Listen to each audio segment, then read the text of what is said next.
What's good? Trey Morgan here with fearlessboss.com, coming to you with this quote from Aristotle. And he says, "Knowing yourself is the beginning of all wisdom." What a lovely quote that is. What a beautiful quote.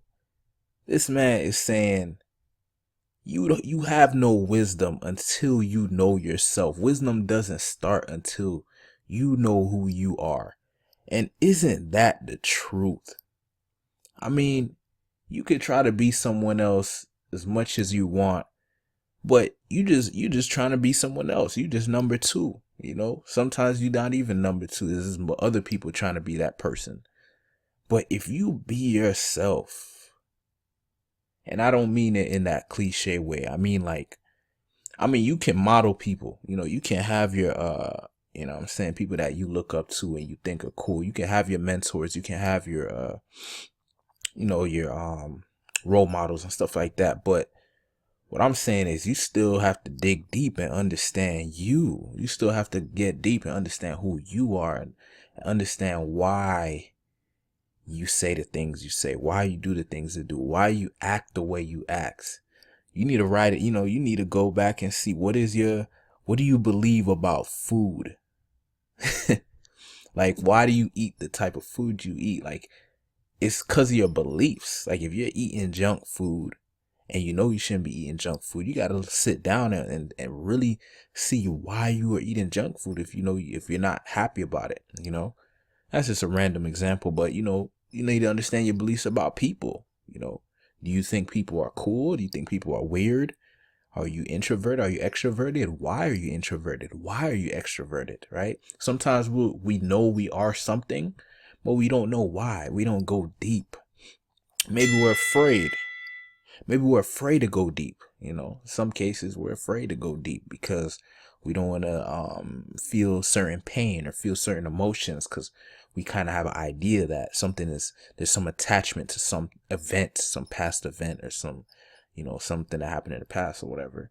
And we don't want to go back there, which is understandable. You don't want to be living in the past, but like, as the man said right here, you got to know yourself if you want to become wise, if you want to become strong, if you want to become fearless. Even your fears, like, you can't just know you're fearful of something and just leave it alone. You got to do something about it. If you're afraid of doing something and it's limiting your success, you have to do something about it.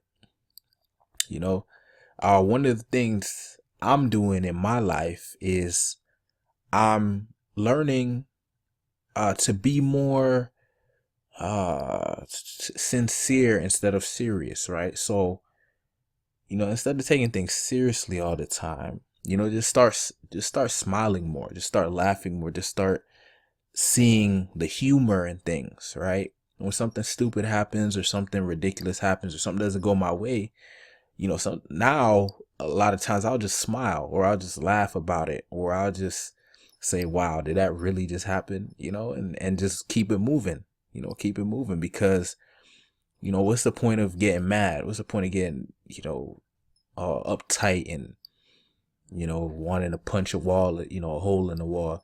I mean, if that's the emotion that comes up, I deal with it. But, sometimes I don't even get that emotion anymore. Like, it's just about taking action, going after what you want, and growing and becoming stronger, becoming a better version of yourself. And this also comes down to knowing yourself. Like, I know that when I just, laugh at things and take things lightly, it's healthier, for me, right? Some people, they need to get angry and they need to express that anger, or else if they hold it in, it's a problem.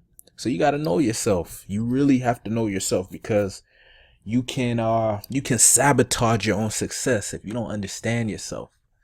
You can sabotage your own success, and that's probably the worst. That's just horrible. To know that you're sabotaging your own success. You're trying to do something, but you have your brakes on, right? You're trying to hit the gas with your emergency brake on. That's just not a good situation to be in. So you got to know yourself. You got to some people, they need to write down, go back to the past, go back to your childhood and see, what events took place that's holding you back. A lot of people have inhibitions that are there that they're not addressing, and it's just holding them back. It's as simple as that. It's holding them back, and they can't get to where they need to be. And that sucks. It sucks not being able to get what you want in life. Go after what you want because there's some block, some limiting belief in the way. So, this is pretty good quote, if you ask me. Knowing yourself is the beginning of all wisdom. So you got to know yourself every day. Do something to get to know yourself better. Get out your comfort zone, try different things, figure out what works for you, what doesn't. Don't just take other people's tips and advice and just take it as truth. Go and apply it for yourself and see if it's true. And if it's true, then it's good to go. If it's not, then you're going to find out your truth, right? There's another quote. I think it's there's no facts, only interpretations, and that's by Friedrich Nietzsche, I believe. And that's a pretty good quote too. There's no facts, only interpretations. That's something to think about too. But anyway, the main quote of the day is knowing yourself is the beginning of all wisdom. So just let me know what you think about this. If you can if this is relevant to you, if this makes sense to you, awesome. Take it and use it, get some value out of it. But I think this is true for everybody. You gotta know you. You gotta spend time with yourself and learn to love yourself and understand yourself and respect yourself and value yourself. All right, peace.